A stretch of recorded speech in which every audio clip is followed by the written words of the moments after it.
Welcome back, you're watching The Mint, and this is ATN Prime. As climate change accelerates, many countries around the world are increasingly facing the risk of drought. Worse, water scarcity is a real thing, and it's happening right now. In the Horn of Africa, for example, 4 consecutive rainfall deficit seasons have led to more than 16 million people facing severe hunger in Somalia, Ethiopia, and Kenya. Droughts and other climate shocks like this summer heat wave have become more frequent in the current climate crisis. Because crops' primary source of water is rain, they're highly vulnerable to drought. Even where farmers have underground sources of water available, many are running dry. But how about this? Research also shows that most arable land under crop cultivation in Africa is severely degraded, which accounts for the low yields achievable when compared to other continents. This research states advanced scientific solutions are dealing with the current challenge currently buffeting Africa's farming sector, and by extension, of course, Africa's own food security. Stephen Chivasa, an associate professor, Department of Biosciences at Durham University, joins us today on The Mint. Stephen, welcome to The Mint.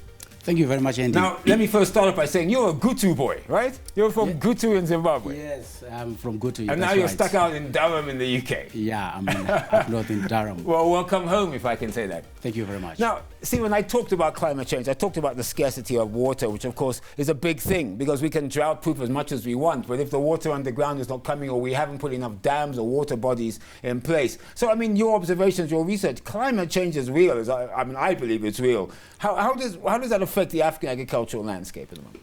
Oh, it's a double whammy for us. So many people recognize that there's drought because there has been a prolonged period of time without any visible rain. But to farmers, agricultural drought is a different beast altogether, because even when you have low to moderate rainfall, but because of the degraded soil, it cannot hold on to water because its physical properties have been modified. So the crop is actually already feeling drought even when there is a bit of water around. I want to talk about this because, you know, you talk about this. I know you've done extensive research at the University of Durham. You personally have done this in terms of degrading of the soil. And I actually had a good example. And let me give you a good example. Let's say you go to Kumusha, your rural areas, and your relatives there, they're farming the same piece of land that probably their grandparents, their great-grandparents, your great-parents all used to farm, okay? But the problem is this, the more you farm, the more degraded the soil becomes and the more unnutritious it becomes. This is basically what could be happening in rural Africa. Is this correct? That is the biggest problem. So year-on-year farming without a period of rest or fallow of the land is removing the bigger nutrients, so the nitrogen, phosphorus, and potassium, and also the micronutrients. So the University of Zimbabwe, our partners, they've done a research where they looked at Zimbabwean yields in smallholder farms, and over a 10-year period, there was a year-on-year drop in yield because of the degradation of the land. Another concern, which I saw again in your research and research I looked at, was the increased use of fertilizer, because it appears we need to use more and more fertilizer to just try and keep the yields at least somewhere, you know, even though now the yields are down to what, 1.2, 1.5 per hectare. I mean, the yields are getting lower and lower. What impact does that fertilizer use have on this nutrition that you're talking about, or in fact the degrading of the soil itself? Right, so to put it into perspective, Andy, when I started this project, I took some soil, we shipped half a ton of soil from a place in Domboshava in Harare, and I brought it to Durham, and I made an experiment where we grew side by side maize that had come from Seedco here in Zimbabwe, and we looked at the two results under the same conditions. I nearly cried because my parents are subsistence farmers here in Zimbabwe. You could see that the type of soil degradation where even when we put fertilizer, there was basically no real growth that could result in meaningful yield when you compare it to a UK soil and a Zimbabwean soil. So it's a real problem that we can actually see.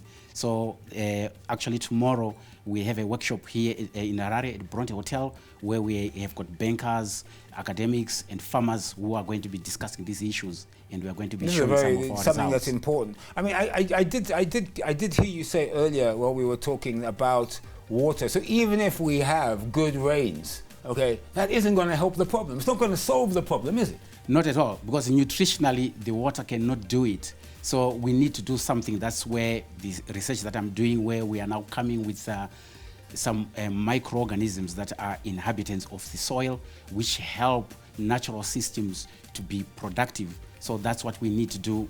Fertilizer, but not only fertilizer, but actually to rejuvenate. I want to quote your research. You say this, and I must be honest, when I read it, and I'm supposed to know my stuff, I was also as confused as everybody. I'll tell you why. It says, we are now exploiting this discovery and developing a sustainable, microbiome-based probiotic technology for combating drought stress. Now you understand why I didn't understand it. So, can you please be simple with me, because I'm a simple guy. What exactly are you talking? What is this that you're talking about? Right. What is microbial-based probiotic technology? I'll put it in simple terms.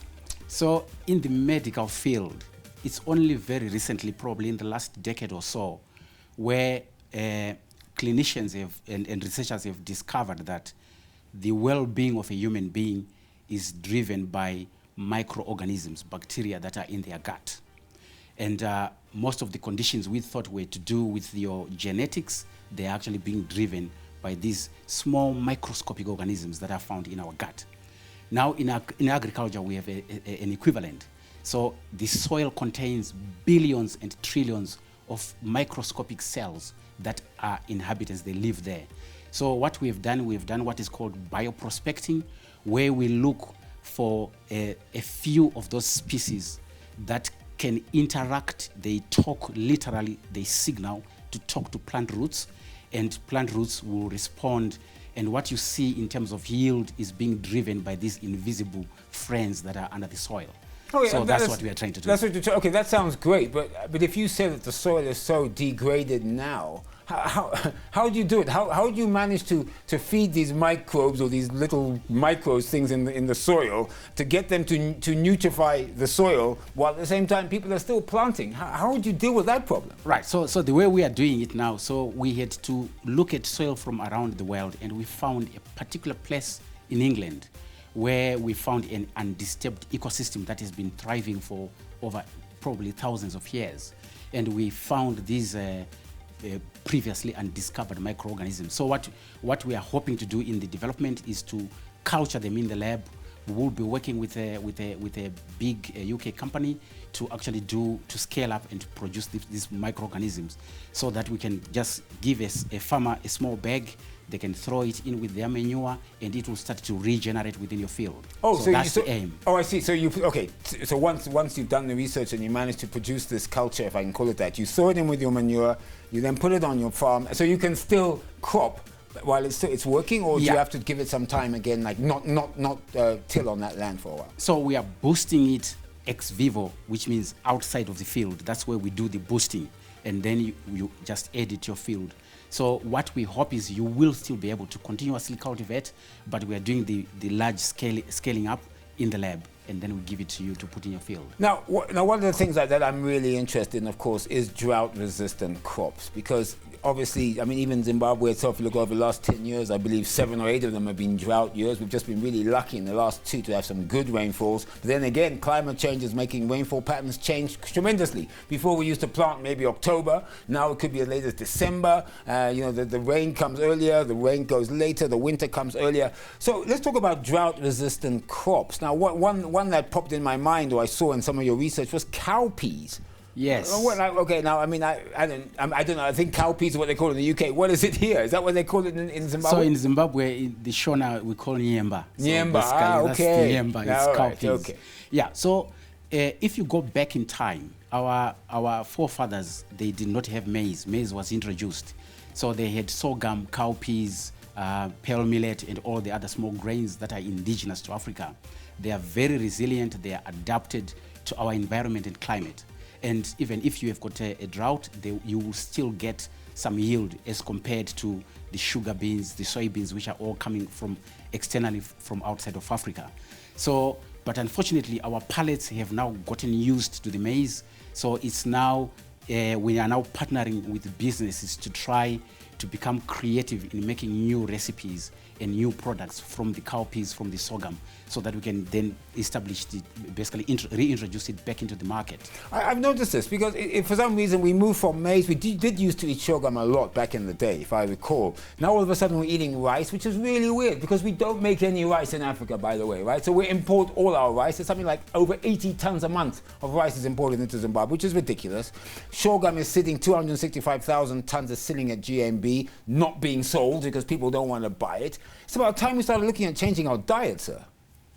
You are very right, Andy. So with my colleagues at University of Zimbabwe, we have a concept we call the maize poverty trap. So maize requires high application of fertilizers. It doesn't like very hot temperatures. It wants some temperate temperatures. So if you compare Africa with the rest of the world, we produce about I think in 2021, 2.1 tons per hectare. But in America, they produce 10.8 tons per hectare for maize. So we are right at the tail end of the production. And the reason is because of the climate and also of the degradation of the land. So the maize poverty trap is because we have a highly developed maize value chain. We use it for sadza, we use it for breakfast cereals, cooking oil, stock feeds. It's demanded, it's been created as this wonderful crop.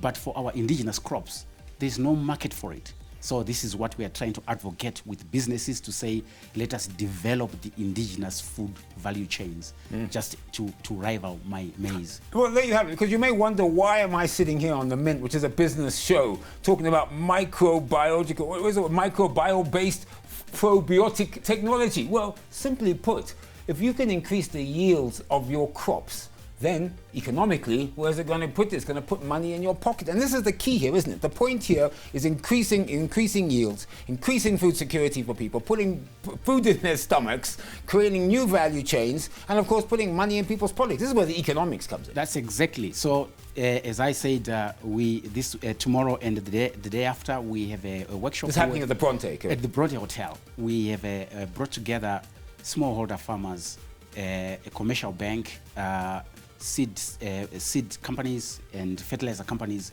and quite a number of people who are coming together.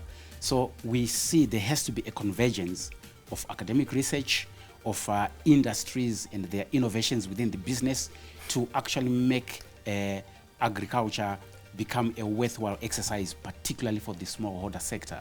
All right. Stephen Chivasa, an Associate Professor, Department of Biosciences, Durham University. Thank you for appearing on The Mint. And again, welcome back home.